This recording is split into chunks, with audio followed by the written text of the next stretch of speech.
Rick Mais Notícias.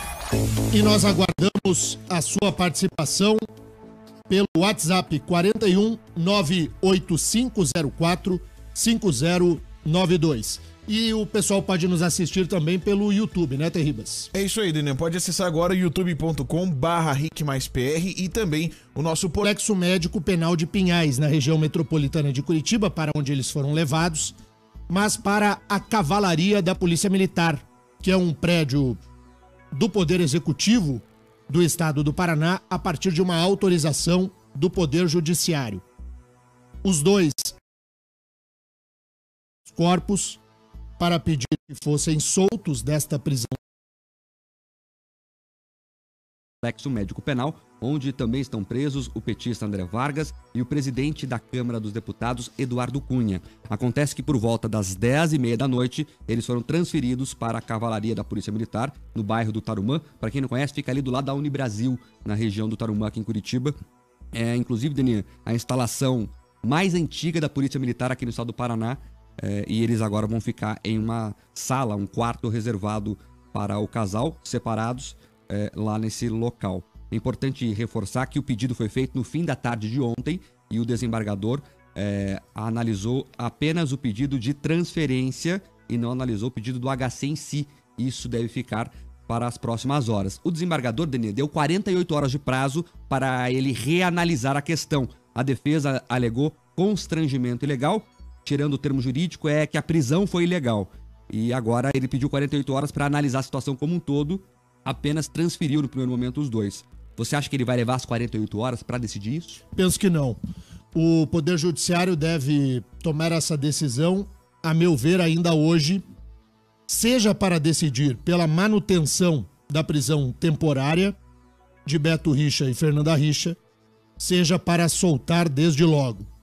O fato é que nós temos uma bomba que caiu em pleno período eleitoral, porque além de Fernanda Richa, Beto Richa e Pepe Richa, estão presos o ex-chefe de gabinete do governador, o Deunilson Roldo, o Ezequias Moreira, ex-secretário de cerimonial do Palácio Iguaçu, o empresário Celso Frari, o Aldair Petri, o contador Dirceu Pupo, enfim.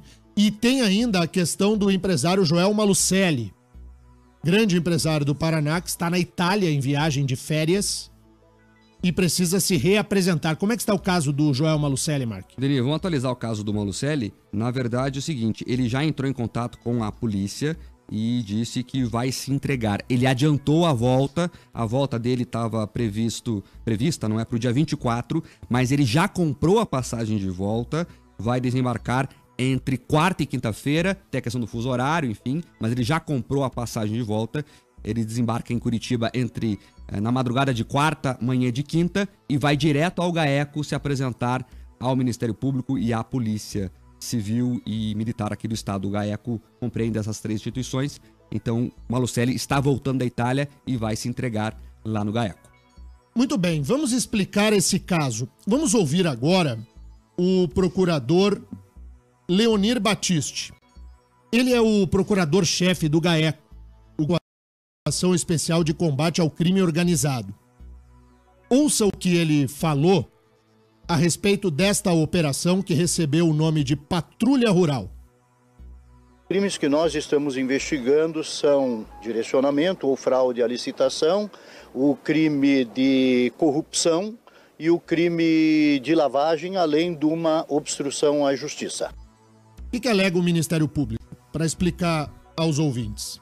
Que quando foi lançado esse programa, o Patrulha Rural, no valor de um processo licitatório superior a 70 milhões de reais, segundo o Ministério Público, empresários usaram da figura do Tony Garcia, que é muito conhecido nos bastidores da política. Tony Garcia de atuação absolutamente controversa. Estou sendo muito leve com o Tony Garcia. Leve. Tony Garcia, quem conhece, não paga 5 centavos, não pega a moedinha, aquela mais velha que a gente tem na carteira. Procuraram o Tony Garcia, alguns empresários procuraram o Tony Garcia, e o Tony teria ido teria no condicional, teria ido ao governador Beto Richa para propor um esquema de fraude à licitação para que determinados empresários vencessem essa licitação para a exploração da patrulha rural. O que é a patrulha rural? Não tem nada a ver com patrulhar área, o nome eu acho horrível. Tem a ver com arrumar a estrada rural. É que o nome da máquina é patrulha, aquela que ajeita os buracos da estrada de chão. Tem que arrumar a estrada de chão lá. E aí empresários corruptos, segundo o Ministério Público, se juntaram para propor ao governo um esquema de fraude à licitação. E o governo teria topado. E essa fraude teria sido organizada pelo Deunilson Rodo, pelo Ezequias Moreira e pelo Pepe Richa. E aí a licitação manipulada teria sido vencida por esses empresários que agora estão presos e pelo Osni Pacheco, da Cotrans, que morreu recentemente. E esses empresários que venceram a licitação pagariam uma propina de 8% para integrantes da administração pública. Esse é um negócio que o Ministério Público alega ter existido no estado do Paraná. Esse seria o crime a ser apurado e investigado no Paraná. Tudo isso se baseou a partir de uma delação premiada, de uma colaboração premiada do Tony Garcia. Foi o Tony Garcia que deu o start a isso. Por isso o cheiro é ruim. Onde tem o dedo do Tony, não tem como dar certo. Desculpa aí. Não vou passar pano e nem fazer mimimi. Há algumas provas juntadas a esse processo, algumas escutas. Há um vídeo em que o empresário Celso Frari tira de um papel, num pacote, assim, uns bolos grandes, assim, de nota de R$100, né, Mark? Exato. Então é esse crime ou esse indício de crime que está sendo investigado pelo Ministério Público, pelo Grupo de Atuação Especial e Combate ao Crime Organizado, que redundou na prisão do ex-governador, da ex-secretária Fernanda Richa. Qual seria a participação de Fernanda Richa? Muita gente pergunta por que a Fernanda foi presa. Segundo a investigação, ela não responderia pelo crime de corrupção, mas pelo auxílio ao crime de lavagem de dinheiro, uma participação de menor potencial ofensivo em comparação aos demais acusados. De qualquer sorte, isto é o que apura o MP. O Ministério Público ainda não apresentou a denúncia. Nenhum dos presos foi denunciado formalmente ainda pelo Ministério Público, tampouco julgados. Não há a instauração de processo, não foi aberta a possibilidade da ampla defesa e do contraditório. Essas prisões cautelares, elas são temporárias para assegurar a investigação. É para garantir que a investigação possa ocorrer sem a interferência destes acusados. É por isso que as pessoas foram presas. É a fase inicial, sequer há o processo penal ainda. É a fase investigatória. Juridicamente, é um momento em que a presunção de inocência é maior. Porque não houve ainda a instauração de um processo. A presunção de inocência nessa fase é maior do que depois de um julgamento ou depois de um julgamento confirmado pela segunda instância. Presunção de inocência é maior. Baseado nisso, Beto Richa é candidato, porque a lei da ficha limpa diz que o candidato só perde a sua elegibilidade, ele só é considerado inelegível quando há 2 condenações judiciais. Então, na política é que está o problema do Beto, e não na justiça. Para disputar a eleição, inclusive se permanecer preso, Beto será candidato. Inclusive preso. A lei da ficha limpa não pega o ex-governador. Ele poderá ser candidato, inclusive na cadeia. O problema é a repercussão política. Politicamente, Beto Richa diminuiu de um candidato favorito a vencer a eleição para alguém que terá de passar o restante da campanha, se solto estiver, para explicar este caso, além da investigação da Odebrecht, que ontem também pegou o núcleo duro da administração estadual. Daqui a pouco a gente vai falar sobre o caso Odebrecht. Então, para a gente colocar um ponto de explicação ao ouvinte, eu acompanhei o noticiário, Mark, ontem, de várias rádios, das TVs, à exceção da sua reportagem, e não faço média aqui, que é uma reportagem absolutamente clara. As demais matérias foram muito confusas. Muito, muito confusas. Então, para que a gente consiga explicar perfeitamente ao nosso ouvinte. Juridicamente, a campanha do Beto não sofre problema algum. Ele é candidato, está candidato e será candidato. O seu nome estará na urna eletrônica e todo mundo poderá, se quiser, votar nele. Esse é o primeiro ponto. O problema do Beto não é, portanto, jurídico-eleitoral. O problema do Beto é político-criminal. Há uma investigação criminal contra ele. Isso tem interferência frontal na campanha que busca ao Senado da República. Como candidato, uma acusação criminal, uma investigação e a imagem de ele sendo levado para a cadeia é de uma repercussão devastadora. Vai dizer o quê? O ex-governador Beto Richa. Então, este é o cenário no que toca ao GAECO. E na Odebrecht, Mark? Denê, só corrigir aqui antes uma informação que 7.722 ouvintes puxaram minha orelha aqui. É Patrola máquina, moto-niveladora, a máquina que faz o Conselho das Estradas e não patrulha. Então tinha que ser Patrola Rural o nome do programa e não Patrulha, porque quando me fala patrulha, eu imagino, bom, vamos colocar a pessoa, se eu não soubesse do programa, se me dissessem, foi lançado o programa Patrulha Rural, sabe o que eu imaginaria? A Força Verde da Polícia Militar, ou a PM fazendo a segurança das propriedades rurais. O nome do projeto, do programa, é muito ruim. Mas era um programa louvável no sentido de melhorar lá as estradas rurais. O problema é que, segundo o Ministério Público, se roubou dinheiro nisso aí. E tem muitos ouvintes aqui perguntando que não entenderam o esquema na essência, né? Vamos resumir aqui. Na verdade é o seguinte, o Tony Garcia, que é o delator de tudo, apenas ao governo e em troca pagar uma propina. Isso é a versão Tony Garcia. Um cartel, né? Um cartel Montaram igual da Petrobras. Igual a Petrobras. Menor, obviamente. E são 3 empresários envolvidos, Denian. É o Osni Prates Pacheco, que já faleceu em 2015, dono da Cotrans, uma empresa famosa aí no ramo de aluguel de veículos, enfim. O Celso Frari, que é dono da Ouro Verde, outra empresa famosa no ramo de locação de transportes, que está preso lá no Complexo Médico Penal. E o João Malucelli, que é dono da J. Malucelli Equipamentos e da Terra Brasil, que é o nome da empresa que ele usava para participar desse projeto. Esses 3 empresários, João Malucelli, Osni Pacheco e Celso Frari, fizeram um cartel e, como tiveram a licitação direcionada para eles, pagavam o Beto Richa, segundo o Ministério Público Federal. E o Tony Garcia disse, o valor da propina, 5 milhões de reais. Segundo o Ministério Público aqui do Paraná, o contrato girou em 72 milhões, 8% era a taxa de propina, esse 8% vai dar cerca de 5 milhões e meio de reais. Esse era o esquema, é bem fácil de entender, na verdade. Juntou lá 3 empresários, é nosso o esquema, vamos se dividir, em troca pagamos o governo para eles nos privilegiar. Esse é o esquema. Esse é o esquema que teria ocorrido, e me permita o ouvinte usar a expressão do condicional, e não estou passando pano em ninguém, estou usando a expressão do condicional pelo seguinte... esta fase ainda não virou uma denúncia criminal. Nós estamos na fase de investigação. E tem a cara do Tony Garcia tudo que aconteceu.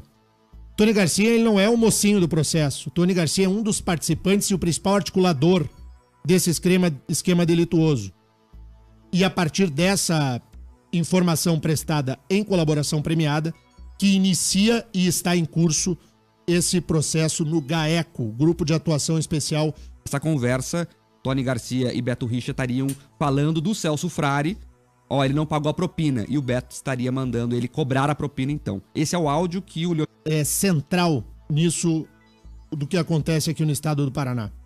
O juiz que determina... 23, que liga a Guaíra a Maringá, esse trecho de duplicação seria ali entre as cidades de Francisco Alves e Maringá, com a promessa de 4 milhões de reais como propina. A obra acabou não saindo do papel, mas os investigadores encontraram, naquela perícia do setor de propinas da Odebrecht, um repasse de 3,5 milhões de reais durante a campanha de 2014. Então, Beto Richa teria recebido o dinheiro de 3,5 milhões da Odebrecht para gastar na campanha passada, na campanha reeleição ao governo, mas mesmo assim não entregou a obra à Odebrecht porque o projeto não saiu do papel. Também há quebras de sigilo bancário e telefônico, laudos da Receita Federal, depoimentos de delatores como provas nesse processo. O ex-diretor do Departamento de Estradas e Rodagens, Nelson Leal Júnior, disse que existiria um esquema sistêmico de pagamento de propina junto a diversas empresas que possuíam contratos com o poder público. Tudo isso seria capitaneado por Richa e o irmão. Outra parte da propina teria sido depositada diretamente em contas de Deunilson Roldo. Ele aparentemente coordena a campanha de Beto Richa para o Senado Federal e, apesar de não aparecer, atua nos bastidores, como explica o procurador da República, Diogo Castor de Matos. Algumas gravações de interceptações telefônicas demonstravam que um dos alvos da prisão preventiva continuava utilizando empresas em nome de familiares para movimentar quantias significativas e o outro alvo estava atuando na coordenação da campanha de forma oculta, coordenação da campanha do ex-governador.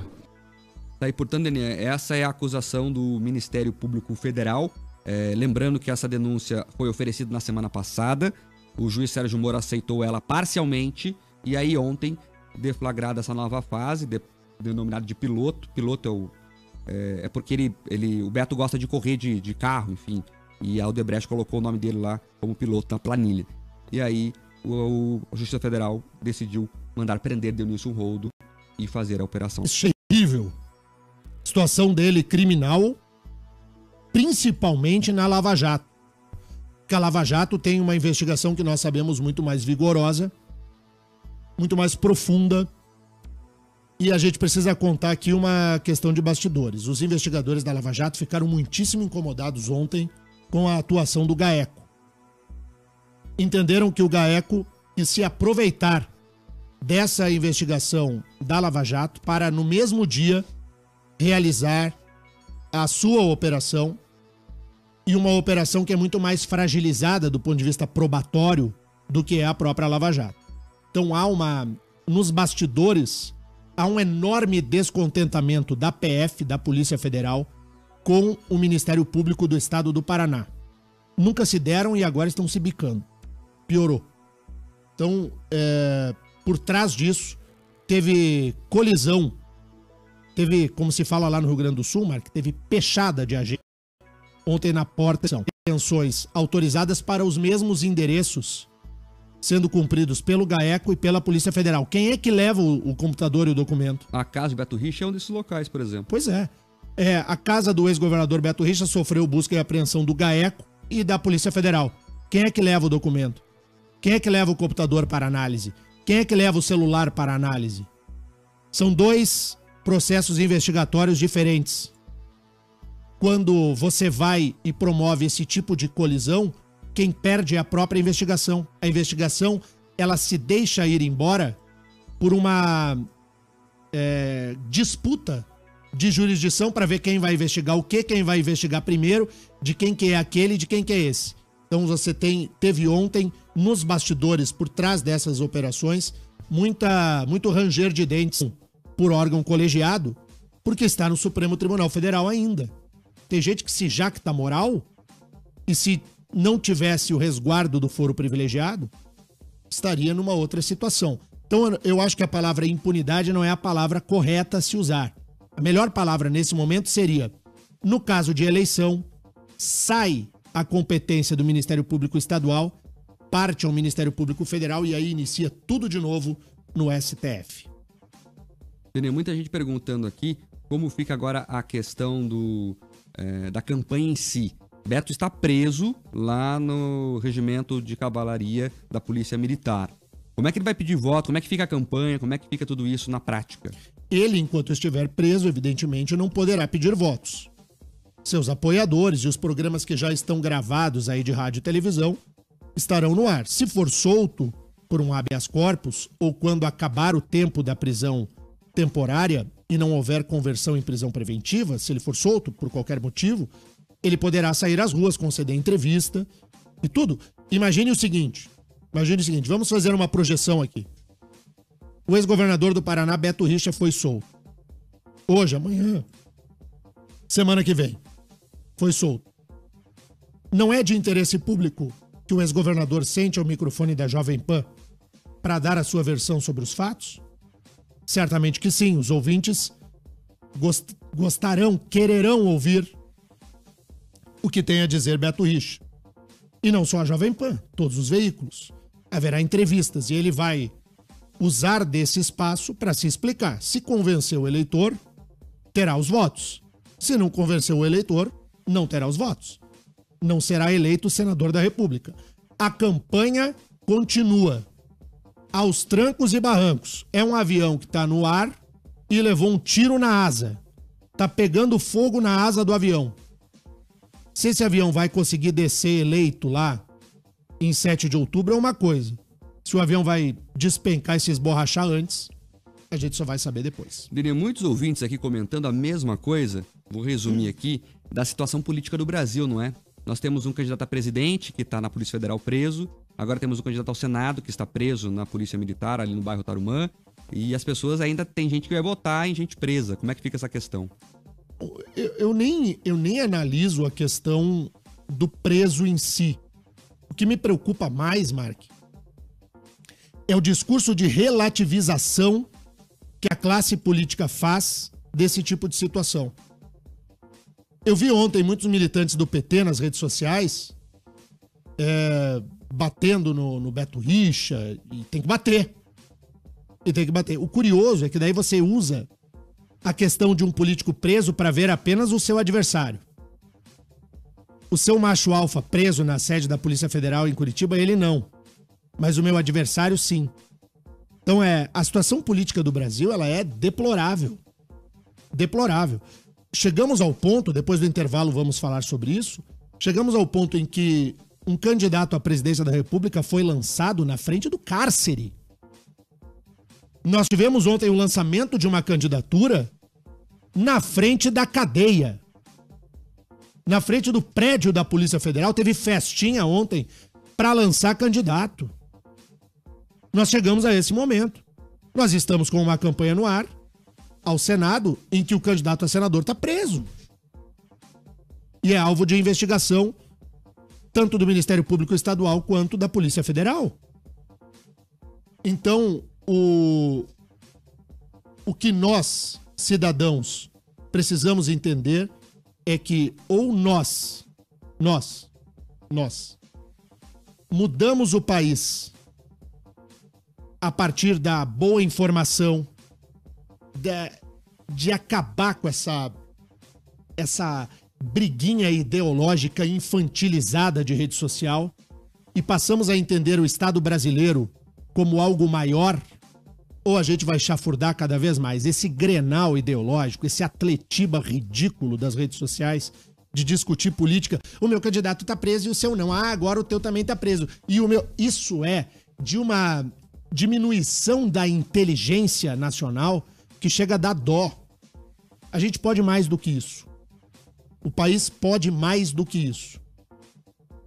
E eu espero que a gente faça a nossa parte, ainda que trabalho de formiguinha. Eu não vou largar os bets. Enquanto puder espernear. Uma vez eu usei uma expressão aqui, Terribas, tu lembra? E tem duas formas de você se comportar diante das mazelas da política. Você pode ser um cordeiro ou você pode ser um suíno. Pega uma ovelha e vai carnear uma ovelha. A ovelha vai quietinha. Ela vai pro matadouro quietinha. O açougueiro lá, o cidadão que for carnear o bicho, ele vai lá e corta o pescoço da ovelha, a ovelha quieta, não reage, tá tudo bem. Você pode ser cordeiro. Ou você pode ser um porco louco. Alguém já viu carnear um porco? Não, eu tenho dó. Quem aí já viu carnear? Pode. Mas pensa no que grita. Não, eu tenho dó. O porco não tem mimimi. O porco sobe pra 20 o volume. É um horror. Eu prefiro, diante da mazela, os suínos que gritam e não se conformam. E não os cordeirinhos que vão pro matador. Denê, por falar em gente que esperneia, que é meio maluca, você viu alguma camiseta Beto Livre? Não. Também não vi ninguém buscar pão com mortadela e bater tambor. Nem trompete, não Tem vi ninguém nada. na frente do Gaia. Vocês viram a foto do trompete? Mandar um abraço aqui pro Geraldo Bubiniak, ouvinte de jornal. Eu vi. Genial. Fotógrafo. Ele flagrou o trompetista ontem lá na campanha do Haddad, daqui a pouco falamos disso. Falamos disso. Mas logo ontem depois. nas redes sociais, daí correu o negócio que na campanha do Beto ia ser um croissant com presunto Parma, né, que é mais refinado e tal. Quem quiser lá Sem dúvida. e bater palma na frente do Tarumã lá, tá convidado. Quando esse tipo de situação acontece, que a gente vê quão ridículo é o comportamento do petismo. De montar acampamento para bater palma para criminoso condenado em 2º grau. Né não? Vamos para o intervalo, Terribas? Vamos. Rick Mais Notícias. Rick Mais Notícias, 8h05, 8h05. A repercussão da prisão do ex-governador Beto Richa não atinge apenas a eleição ao Senado da República. Atinge também as campanhas ao governo do estado. Porque os 3 principais candidatos precisaram ontem se explicar e serão chamados também pela imprensa daqui em diante a falar a respeito deste caso. Ratinho Júnior, que hoje lidera as pesquisas eleitorais, foi secretário de desenvolvimento do ex-governador Beto Richa. O Podemos, que é o partido do Joel Malucelli, e Joel Malucelli apoia Ratinho Júnior, pelo menos partidariamente. Joel Malucelli, que será preso aí amanhã, hoje, de madrugada, amanhã. O partido do Joel, ele é suplente do Álvaro Dias, o Álvaro está com o Ratinho está com o Álvaro. Tem explicação política a dar. Cida Borghetti foi vice-governadora de Beto Richa. O vice de Cida, Coronel Malucelli, é primo do Joel, que será preso amanhã. Tem explicações a dar. João Arruda, que até agora usou a campanha para jogar pedra no adversário, o Joel Malucelli é apenas, com todas as aspas, sogro do João Arruda. É sogro. Então, os 3 principais candidatos, e eles 3, que aparecem pontuando com maior intenção de voto até agora na campanha eleitoral, terão de explicar. Nós iniciamos amanhã uma nova rodada dos candidatos ao governo do estado. Quem abre amanhã, Terribas? Bom, amanhã a gente já começa aí no dia 13 a entrevista com o Ogierbuch do PSL. Lembrando que o Ogierbuch fechou a primeira rodada de entrevistas e ele inicia amanhã a segunda rodada. No dia 14 tem o professor Ivan Bernardo do PSTU. E daí na semana que vem, segunda-feira, tem doutor Rosinha do PT, professor Piva do PSOL vem no dia 18, na terça-feira. Quarta-feira, dia 19, tem o Dionísio Marinho do PRTB. No dia 20, na quinta-feira, Cida Borghetti do PP. E fechando a semana que vem, na sexta-feira, tem a Priscila Ibarra Guimarães do PCO. No dia 24, que é uma segunda-feira, tem o Jorge Bernardi da Rede. O Ratinho Júnior do PSD no dia 25, numa terça-feira. E quarta-feira, dia 26, fechando aí essa segunda rodada de entrevistas, o João Arruda do MDB. Muito bem. A cobertura das eleições aqui na Jovem Pan tem o patrocínio de... Tem o patrocínio da Anila.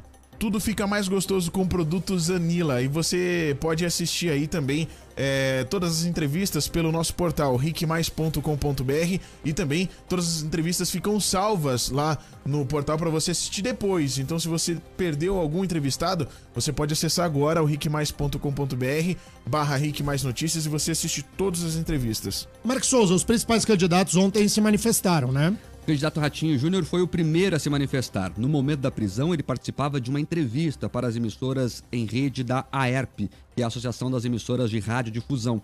Ratinho lamentou a prisão e disse que a justiça tem funcionado. Olha, toda a situação que você vê um líder político sendo preso é triste para a sociedade. Mas, ao mesmo tempo, demonstra que a justiça tem funcionado e não poupa ninguém, independente do cargo, né? Eu acredito que qualquer pessoa que está na vida pública, ela tem o dever de ser investigada, né? Se você é uma pessoa pública, tua vida ela é automaticamente aberta para você ter que dar a abertura para que haja investigação, obviamente, e tem que dar chance para a defesa e, obviamente, tendo culpa, que a justiça faça a sua justiça, vamos dizer assim, colocando em prática, punindo aqueles que não andaram na linha, né? Mas eu, obviamente, tenho que defender também o sentido de que a pessoa tem o direito de se defender. Cida Borghetti, que foi vice de Richa, disse pelas redes sociais que cada um responde pelos seus atos e ela não compactua com desvio de conduta ou corrupção e que está tranquila e em paz, cuidando do Estado e também como candidata levando a mensagem à população do Paraná. Ela ainda afirmou que quando assumiu o Estado, criou a Divisão de Combate à Corrupção, que tem autonomia e ainda afirmando que não compactua com nenhuma forma de desvio de conduta e com a corrupção que se imperou nos últimos anos em todo o país. Já o candidato João Arruda, do MDB, que é genro de Joel Malucelli, que teve o mandado de prisão decretado ontem, partiu para o ataque e disse: "É triste ver o Paraná no noticiário policial, triste fim de governo marcado pela agressão aos professores, pelas contas de luz e água abusivas e coberto sempre por diversas acusações de corrupção." Veja que o João Arruda, na posição oficial, nem faz de conta que o sogro, né? Faz de conta que não existe, tem que responder, né? Ele, pelo WhatsApp, falou comigo, dizendo que é amigo do sogro, que o sogro é o avô dos filhos, mas que não tem nada a ver com a conduta do Joel Malucelli. É a alegação formal, não a posição oficial, a que ele disse pra mim, de que o Joel é meu amigo, ele é avô dos meus filhos, mas eu não tenho nada com isso. Essa é a posição que ele disse pra mim, não a posição oficial. Tem que pôr na posição oficial. A população do Paraná tem que saber que o Joel Malucelli é sogro do João Arruda e que ele é sobrinho do Requião. Ou a gente vai fazer assim, botar um pano nebuloso? Cada qual, como diria aquele filme do Tropa de Elite, cada cachorro que lamba, né? Cada qual com o seu. Ué, acabei de dizer aqui, o Joel Malucelli partidariamente está com um ratinho. Familiarmente, a palavra não existe, mas vamos lá. Um neologismo. Familiarmente, ele está com o João Arruda. Tem que falar, não adianta só bater nos outros, né, João? O candidato tem que ser transparente para que o eleitor, diante da informação, escolha em quem votar. Para fechar. Dr. Rosinha, do PT, também se pronunciou pelas redes sociais e apenas fez ligações entre candidatos com os envolvidos. Abre aspas. "Acordamos hoje com a notícia de que o ex-governador Beto Richa, sua esposa, seu irmão e alguns dos principais homens de confiança de seu governo foram presos por apenas um de diversos casos de corrupção pelos quais é investigado. Vale lembrar que a candidata Cida Borghetti foi vice de Beto Richa no governo do Paraná e o candidato Ratinho Júnior foi seu secretário de Desenvolvimento Urbano. Nesta mesma operação, outra pessoa que é alvo de prisão, mas não foi localizada, foi o empresário João Malucelli, sogro do candidato a governador João Arruda, primo do coronel Malucelli, vice de Cida Borghetti e suplente no Senado de um dos principais coordenadores da campanha de Álvaro Dias à presidência da República, fecha aspas, foi a posição de Dr. Rosinha. Veja que o Dr. Rosinha é super preocupado com o combate à corrupção alheia, né? Quando a corrupção é do PT, o doutor Rosinha diz que tudo é golpe, que tudo é perseguição, que é a CIA. Falou neste microfone. Doutor Rosinha disse neste microfone que acredita que a CIA está por trás da Lava Jato. Então é assim, a corrupção dos outros é feia, nojenta, asquerosa, ui, que nojo. E aí a corrupção dele é falsa, do partido dele. Então, me parece que desses pronunciamentos, os pronunciamentos mais equilibrados foram o dos candidatos Ratinho Júnior e Cida Borghetti. Os dois tiveram um posicionamento que me parece de maior clareza ao esclarecimento do eleitor. São agora 8 horas e 14 minutos, já para o intervalo. Quero comentei ontem aqui que nós estamos num processo de mudança aqui no Grupo RIC, de aproximação do veículo Jovem Pan, do veículo RIC TV, das demais plataformas, com as nossas páginas pessoais. E ontem eu falei assim, quero ver se o jornal é forte. Quero ver se o jornal é forte. Vai lá e pede pra pra me seguir no Instagram, pede pra seguir o Mark, pede pra seguir o Terribas. Eu ainda não me convenci que o jornal é forte. Não? Não. Então eu vou falar de novo aqui. Amanhã a gente faz um levantamento final do... Não fala ainda, Terribas. Tá bom. Amanhã a gente faz o levantamento final de qual é o tamanho da força, do que aconteceu. Então é o seguinte, pra me seguir lá no Instagram, pega o teu Insta aí. Vai lá e segue, @... Tem arroba que nem o Não, Twitter, não precisa colocar arroba. Precisa, é só procurar direto. O cara sabe tudo. Vai lá e escreve lá, Denian CC, 2 letras Cs. É Denian com N de navio. Tudo N de navio. Denian com N de navio. Denian CC. Vai lá e segue. Segue agora. Isso. Para seguir o teu, Mark Souza, como é que faz? Mark Souza com S no final, Mark com C, M-A-R-C, Souza com Souza no final. Vai lá e procura Mark Souza, segue o Mark. E o teu, Terribas? Isso, o meu é o Terribas.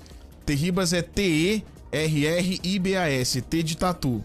Terribas. Então é assim, Denian CC, Mark Souza com S e Terribas. O Terribas, tem o Isso, O antes. o Terribas. O Terribas é o Insta do Terribas. Vamos ver se esse jornal é forte. E a gente Segue tá aí. fazendo isso porque a gente vai começar também a distribuir conteúdo no nosso Instagram. É isso aí. Então, vamos supor, aconteceu alguma coisa durante o dia. E aí o Denian tá longe, o Mar tá longe, a gente vai informar você também lá pelas redes sociais. É isso aí, tem uma mudança... É um canal de interatividade maior. Tem uma mudança, tá passando aí por um chacoalho aí o processo. E aí eu quero ver se o jornal é forte, tem que juntar seguidor lá.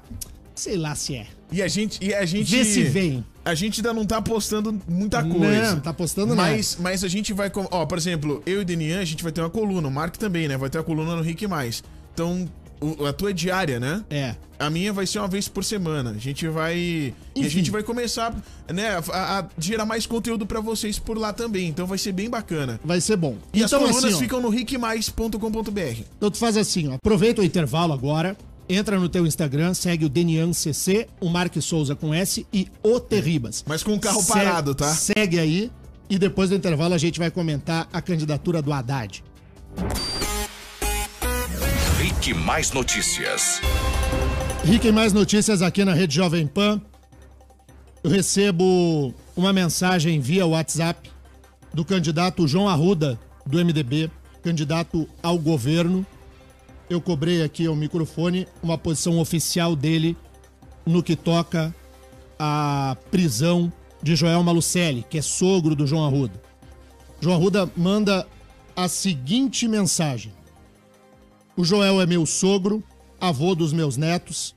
Tenho com ele uma relação pessoal e familiar de carinho e admiração. Não conheço suas atividades empresariais e por isso não posso falar a esse respeito. Confio que o Joel poderá demonstrar à justiça a correção da sua conduta. Essa é a posição oficial do candidato João Arruda quanto à prisão que vai ser efetivada aí hoje, amanhã, quando o Joel Malucelli voltar da Itália. Estava em férias no país da bota, lá na Europa. Eu agradeço ao candidato João Arruda pela atenção a esse jornal e transparência fará com que o eleitor possa escolher corretamente aquele que ele entende mais preparado para administrar o Paraná. Na posição oficial inicial do candidato João Arruda, que eu critiquei aqui, não havia menção à questão do sogro. Agora se manifesta, tá de parabéns, o deputado João Arruda. Nada adianta colocar pano na frente da informação. A notícia boa é a notícia sem roupa. Aquela que fica clara para que o eleitor autônomo possa decidir e escolher em quem votar.